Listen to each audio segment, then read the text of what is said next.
Well, as a designer, I think that we feel that we have tools to work with change.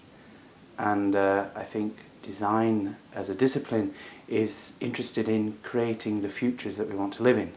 So we don't focus necessarily on the problems, but we are looking at solutions, which is a bit vague. But I do think in terms of creating an alternative future, then we do actually change it. Mm. I think for me, design is a process. It's a way of thinking. It's a way of approaching a challenge. It's a way of considering the user or the person who's at the centre of a challenge. So we try and understand needs, and we try and understand some of those needs through designing. Mm. So design is a mode of research. It's a mode of discovery. And so therefore, through designing, so we analyse the challenge, but we start to try and solve the challenge, and through solving, we understand the challenge better.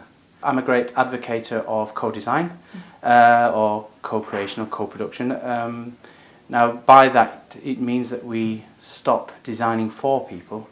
Public services are often things that we do to people.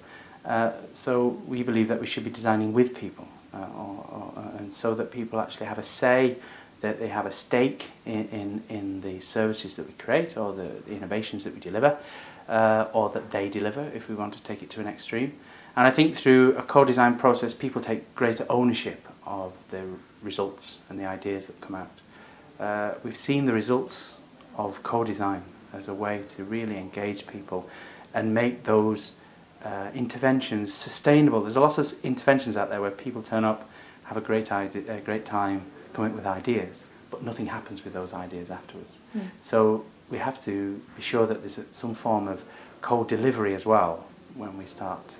Some action. Indeed, and that people feel that they have a stake in the delivery as well as the idea creation. Mm.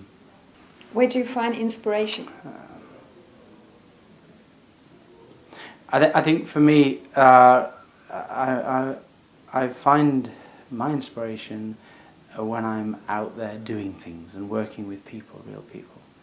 And a lot of designers may look at the responses and say, oh, I could have come up with that in 5 minutes. However, the fact that the people involved in the co-design process came up with it themselves and together actually offers an enormous amount of buy-in, which often means things will happen, and then more things will happen.